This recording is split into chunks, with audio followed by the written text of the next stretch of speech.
Hey everybody, Brian the Wild Armenian, rat ride carport builder, mechanic, real estate investor, old man, whatever you want to call me. Don't call me late for lunch. and I was reflecting back, a little backstory. Some of y'all just new to my channel, and I appreciate the ones that's been following me. I really do. In the comments, sorry I can't get to each and every one of y'all. But I read your comments and I really appreciate it. And two, please like and subscribe to my channel. Leave a thumbs up. Share it with a friend. But I was thinking, getting back to explaining what happened to me, to the new people, I retired at 65 and I waited until I got Medicare. Now, I could have retired at 62.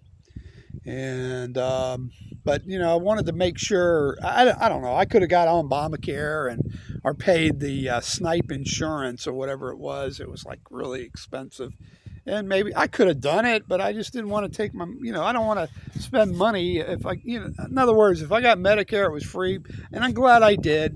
And okay, so I wasted, oh geez, maybe 3 years of my life working, but I shored up some things, and invested in a few other things, and I don't know.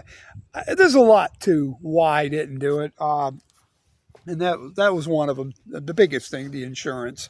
I knew once I got, and 65 is not my full retirement age. It's 66 and 7 months, which will be here shortly because I'm 66 now. And then I go, I'm thinking, I don't have no regrets. Even when I become 66 and 8 months old, I don't regret it. I really don't, because I appreciate the time that I retired. And so, okay, I retired early, so what? But I'm glad I did because I got a lot accomplished. I feel good. I feel a lot better. I'm not stressed. I just like my freedom. I really do. And financial freedom, I guess. You're never going to be completely financial free. You're always going to have some kind of electric bills and that kind of stuff, insurance. But you know what I mean. I don't have a boss. Another freedom, too, is being debt free. I don't have no debt at all. No car payments, no payments. I have a credit card that I use, and I pay it off weekly, and it doesn't cost me any interest. And once it does, I'm going to get rid of that card, and I'll go completely cash. But so far, and I like using the credit card, especially when I'm going to the gas pump. That way, scammers, I've been scammed before at the gas pumps. And so credit card, I got a little bit more insurance. I don't want no hacker into my bank account. That's what I'm saying. So, there you go. So I have freedom, that freedom, and I've been enjoying it. Okay, I wish I would have retired at 62, but it's water under the bridge. It is what it is. I'm glad I worked the years I did up to 65. It makes me appreciate retirement even more, because I tell you what, every morning it was a struggle going to work, especially when I knew that I could retire. I was 62. I remember the guy, one of the farm managers, come up to me. He goes, I bet you're happy that you can retire anytime you want. You can just, in other words, say the old song, what was that guy, Johnny Paycheck, shake this job and shove it. And I could, and that made me feel good, thinking he was right. At least I knew I could do it anytime. And that was, I guess that's one of the reasons why it helped me carry on those last 3 years working for the people. But, and they were good people to work for. I'm not going to knock them, It's just some of the people I had to work with, if they weren't on their medication right that day, I don't want to go into that, but, you just had to really, really pray for those people. That's all I can say, and I don't know. It's just, I'll tell you what, it is what it is. I'm glad I retired at 65. I enjoy my retirement. I enjoy the fact that, I don't have a lot of worries anymore.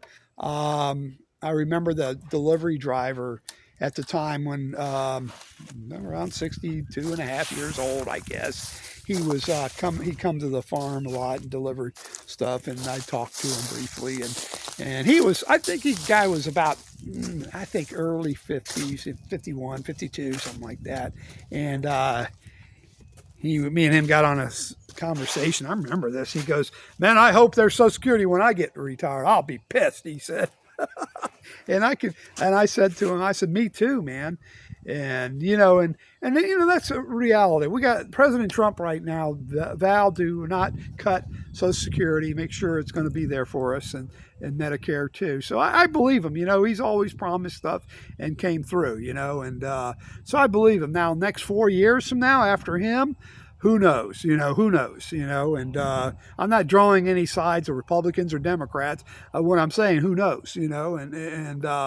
Oh, by the way, too, I'm no party. I'm not a Republican or Democrat. For those of you think I am a Republican, I'm not. I'm just an independent. I'm an independent, and I don't belong to an independent party. I'm just an independent voter. I do have a voter ID, but I'm independent. That's the way I vote. And I'm a conservative independent. That's the difference.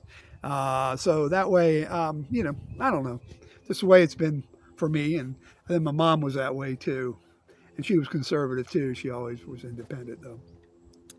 But we don't know what the future has in store for any of us. So when it came to financial, I looked at it back then in that conversation I had with that delivery driver. I took it to heart and took it serious too, and that's the way I felt. That I was going to make sure when I was penciling things, dotting my T's and X's and O's, I was making sure that I'd have a rainy day fund or a doomsday fund. I call it the doomsday fund. What happens if they do cut Social Security? What happens? Can I survive? And the answer is yes. Okay? So, I'm that liquid enough to do it. Now, you say, okay, what happens if the bank fail, Brian? They got your money, Good point. Can I survive? Yes. And so, and at that time, if that happens, all anarchy will happen, and I got stuff saved up for that too. I got precious metal. And and the precious metal comes in lead form, not gold. So, there you go. I think I've thought about things. Maybe you think I'm a little bit radical or not. Oh, well, I kind of always thought outside of the box also, and it seemed to serve me well, to be honest with you.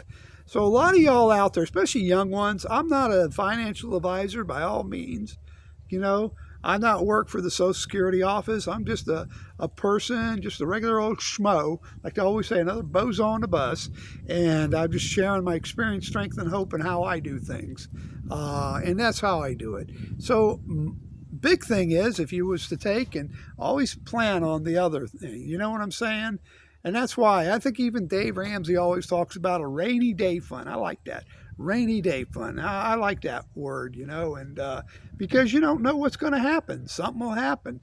And you always got to make sure, do you want it to happen? No. I'm not going around being a doomsdayer. Oh, yeah, I'm not. No, but I'm prepared for it. And that's what I'm getting at. I mean, why do we save money anyway? Why do people invest? For the future. That's the whole idea of investing. Some people like to gamble in Wall Street. That's gambling. And I'm sure, correct me if I'm wrong, but Wall Street has up there where they're at, they have to get a gaming license. So, I mean, but people do very well in it. I did very well in it one time. So, I mean, so there you go. Everything. The best thing to do is not have your eggs in one basket. Have them all versatile, be in every other thing.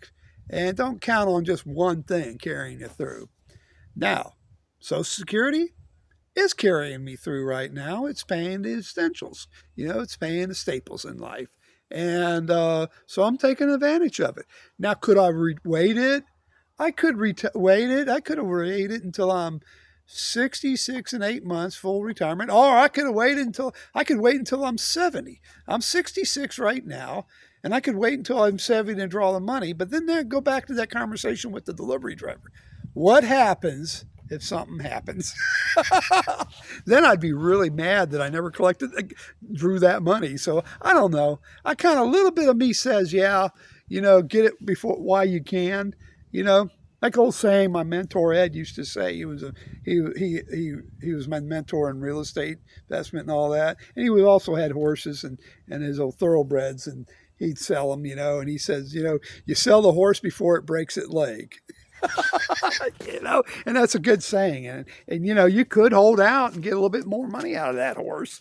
You could get a couple more thousand out of that horse, but sell it right now. You already made your profit. You already made your money.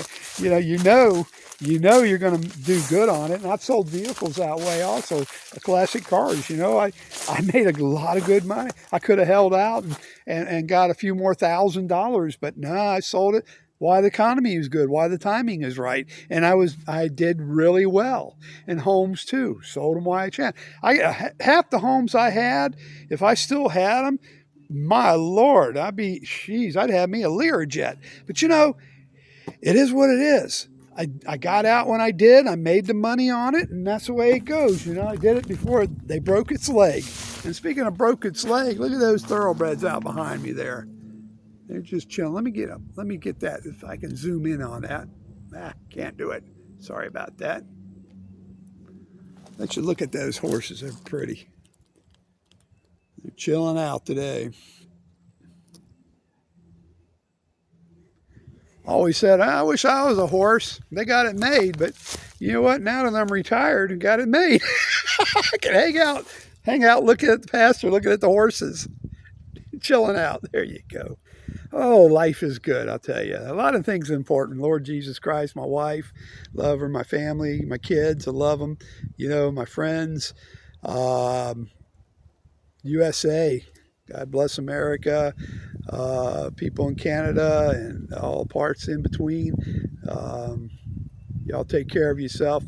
You people in YouTube land, be good to yourself. And hey, like I said, give me a thumbs and a like, and share it with a friend, and keep coming back. Thank y'all.